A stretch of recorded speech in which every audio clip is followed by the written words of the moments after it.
My friends and viewers, আজকে আমি আমাদের জাতীয় পতাকা নিয়ে আলোচনা করব। আমাদের এই ত্রিরঞ্জিত জাতীয় পতাকার একটা বড় ইতিহাস আছে এবং গভীর তাৎপর্য আছে।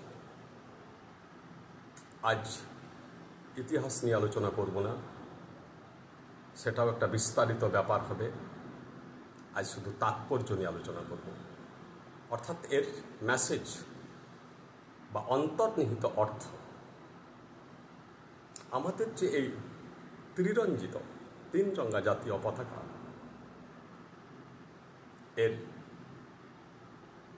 অন্তর্নিহিত অর্থ প্রত্যেকটা রঙের ক্ষেত্রে আলাদা আলাদা করে আলোচনা করা যেতে পারে। ধরুন, আমাদের জাতীয় পতাকার ঊর্ধ্বাংশ যেটা সবচেয়ে উপরে আছে, সেটা হচ্ছে গৈরিক, স্যাফরান। এই গৈরিক রঙের সিগনিফিক্যান্স হলো, এর মেসেজ, বার্তা যেটা, সেটা হলো গৈরিক মানে ত্যাগ, স্যাক্রিফাইস, ডেডিকেশন। অর্থাৎ আমরা যে ভারতবাসী, আমাদের শুধু ভোগ করলে চলবে না। সমাজ তো ভোগবাদী লোকের দ্বারা দেশের কাজ হয় না, সমাজের কাজ হয় না, দরিদ্রের উপকার হয় না, মানুষের জন্য কিছু করা যায় না। ত্যাগ দরকার। ত্যাগ ছাড়া দেশ বাঁচতে পারে না, দেশ চলতে পারে না। দেশ পরাধীন দেশ স্বাধীন হতে পারে না। স্বাধীন দেশ আবার পরাধীন হয়ে যেতে পারে যদি জনগণের মধ্যে ত্যাগ না থাকে, স্যাক্রিফাইস না থাকে, নিঃস্বার্থ ত্যাগ। গৈরিক মানে হচ্ছে মাটি, মাটির রং দেখবেন গৈরিক। অর্থাৎ আমরা মাটি, দেশ হচ্ছে মাটি নিয়ে তৈরি, এবং আমাদের যে এই বডিটা আছে, এটা মাটি। এই মাটি থেকে আমরা এটা পেয়েছি, এই পৃথিবী থেকে পেয়েছি, মাটির পৃথিবী থেকে, এবং মৃত্যুর পর আমরা এই মাটিতেই মিশে যাব। মৃত্যু অবস্থাতেও, মৃত্যুর পর এটা মাটি, মৃত্যুর আগেও এটা মাটি। এই মাটির ঋণ শোধ করে দিয়ে যেতে হবে আমাদেরকে। এর একটা ক্ষুদ্রাংশ আমাদের মৃত্যুর সাথে যাবে না। এখান থেকে ধার করেছি, এখানেই তার রিপেমেন্ট করে দিয়ে যেতে হবে মৃত্যুর সময়। এই যে গৈরিক বস্ত্র, এর মূর্তিমান প্রতীক হচ্ছেন আমাদের স্বামী বিবেকানন্দ। তিনি ছিলেন অসাধারণ ত্যাগী ব্যক্তি, এমন ত্যাগী ব্যক্তি যথার্থই বিশ্বেও কম দেখা যায়। বিবেকানন্দ ছাড়াও আছেন রবীন্দ্রনাথ, আছেন শ্রীরামকৃষ্ণদেব, আছেন বুদ্ধদেব, আছেন মহাপ্রভু শ্রী চৈতন্যদেব, আছেন। ভারতবর্ষে এরকম ত্যাগী ব্যক্তির দৃষ্টান্ত প্রচুর। তারা দেশের জন্য, মানুষের জন্য সব কিছু দান করে দিয়েছেন। তারা জীবনে এত পরিশ্রম করেছেন যে জীবনকে ক্রমশ ক্ষয়ের দিকে নিয়ে চলে গেছেন। একটা মোমবাতি যেমন নিজেকে ক্ষয় করে অন্যকে আলোকিত করে, মহাপুরুষরা তাই এই জাতীয় পতাকা বলছে যে জীবনে ত্যাগ রাখুন। শুধু ভোগ নয়, ভোগ মানুষকে বিনাশের পথে নিয়ে যায়। অতিরিক্ত ভোগবাদের জন্যে আজ আমাদের এত পরিবেশ দূষণ। যে জিনিস মানুষের জীবনে কাজে লাগে না, অতিশয় বিলাসী দ্রব্য, দামি দামি জিনিস, অ্যারিস্টোক্রেটিক জিনিস, যেগুলো আমরা প্রাত্যহিক জীবনে এখন ব্যবহার করছি, অথচ বাস্তবোচিত দৃষ্টিভঙ্গিতে বিচার করলে দেখা যাবে এগুলোর কোনো প্রয়োজনই নাই।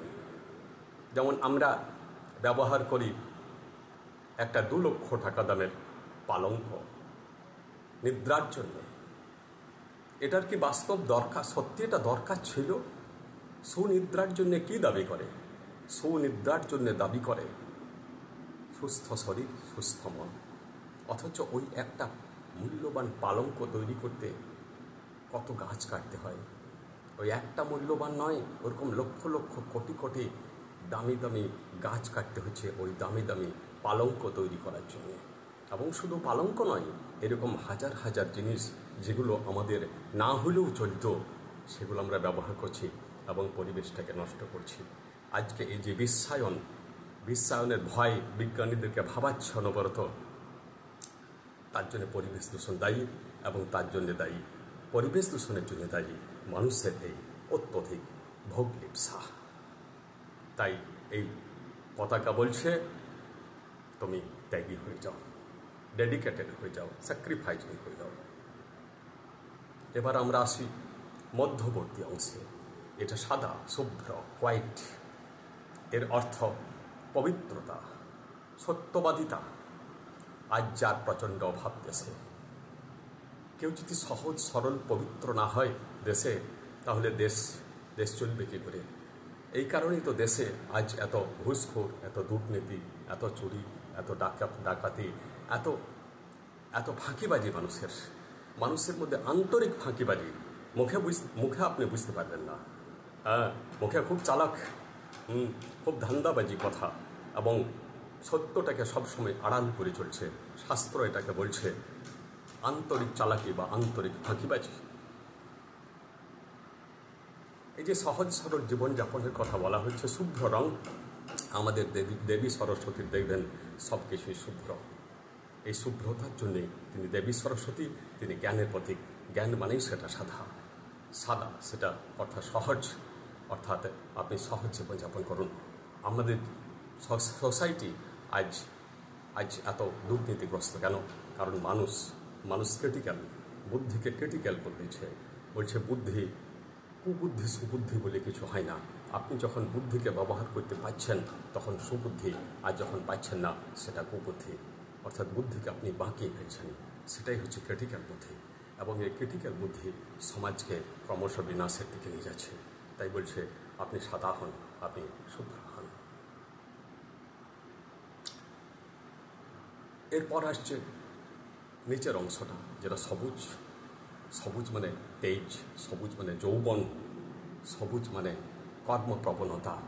অর্থাৎ ভারতবাসীর এই যে যুব সমাজ, শুধু যুব সমাজ নয়, এই যে মানব সমাজ, এদের মধ্যে তেজ থাকবে, কর্মপ্রবণতা থাকবে, যৌবন থাকবে।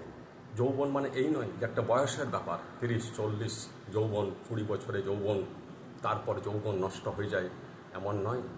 বলছে যে ব্যক্তি নিঃস্বার্থ, ত্যাগী, আদর্শবান, পরার্থপরায়ণ এবং দেশের জন্য, মানুষের জন্য, সমাজের জন্য জীবন দিতে পারে, সে চিরযৌবন। বয়সের কোন ফ্যাক্টর নাই এখানে। এবং যারা ছোট থেকে স্বার্থপর, কেবল চাকরি, টাকা, ব্যাংক ব্যালেন্স এইসব বোঝে, যারা ছোট থেকে, যারা যৌবন বয়স থেকে বা কিশোর বয়স থেকে যারা কেবল এই সকল বোঝে, এদেরকে শাস্ত্র বলছে এরা চিরবৃদ্ধ। এরা বুড়ো হয়ে জন্মাইছে, এরা বুড়ো হয়ে মরবে। এদের মধ্যে যৌবন কোনো কালে আসে নাই। এটা কি বলা হচ্ছে? আপনি যুবক তখনই যখন আপনি সমস্ত দেশের চারপাশের সমস্ত সমস্যার ব্যাপারে, মানুষের সমাজে যেসব ধর্মের নামে কুসংস্কার চলছে, আরও নানা ব্যভিচার চলছে, এসব ব্যাপারে আপনি যদি সচেতন থাকেন, তাহলে আপনি কিছু করতে বাধ্য, আপনি করবেনই। এবং সেই অবস্থায় আপনি যুবক, এবং আপনি আমাদের জাতীয় পতাকার সেই সবুজ রংটার মর্যাদা রক্ষা করছেন। মেসেজ আপনার মধ্যে ঢুকেছে, এটা হলো সবুজ। তারপর আছে মধ্যবর্তী স্থানে একটা অশোক চক্র আছে। চক্র মানে গতি, অর্থাৎ জীবন সবসময় গতিময় থাকবে। গতিময়তায় জীবন, গতিহীনতায় মৃত্যু। সংসারের চাকা সবসময় ঘুরছে, অশোক চক্র সবসময় ঘূর্ণায়মান। অর্থাৎ কাজ করে যান এবং মহৎ কাজ করে যান। কারণ যে গতির মধ্যে মহত্ব নাই, সে গতিটা আসলে বিপরীত গতি, সেই গতিটা অন্ধকারের দিকে গতি, সেই গতির কথা অশোক চক্র বলছে না। তা এই যে বিশাল তাৎপর্য, গভীর তাৎপর্য, এই তাৎপর্যটা হচ্ছে আসল কথা, এটি হচ্ছে বার্তা। আর ওই যে জাতীয় পতাকা, 3 রঙের জাতীয় পতাকা, এটা একটা প্রতীক, এটা একটা সিম্বল বা সংকেত মাত্র। এটা কিছু বলতে চাইছে, এটা ভেতরে কিছু বলতে চাইছে, এ বাইরে কিছু নয়। এটা বাইরে একটা বস্ত্রখণ্ড মাত্র, বাইরে একটা কাপড় ছেঁড়া মাত্র। এটা বাজারে 10, 20, 50 টাকায় বিক্রি হয় এবং স্বাধীনতা দিবসের দিনে বা আরও অন্য ন্যাশনাল ডেজগুলোতে এটা হাজার হাজার লক্ষ লক্ষ বাজারে বিক্রি হয়। সেটা সেটা একটা প্রতীক মাত্র, সেটা বিক্রি হতেই পারে। কিন্তু প্রতীককে যদি আমরা প্রতীক রূপে রেখে দিই, গল্পকে গল্পরূপে রেখে দিই, জীবনে সেই বার্তাটা গ্রহণ করতে না পারি, তাহলে তাহলে সেই জিনিসটা বা সেই আদর্শটা আসলে ব্যর্থ হয়ে যায়। দেশের কোনো কাজে লাগে না, মানুষের কোনো কাজে লাগে না, সমাজের কোনো কাজে লাগে না। তাই বলা হচ্ছে জাতীয় পতাকার বার্তা গ্রহণ করুন, পতাকার বাহ্যিক অর্থ নয়।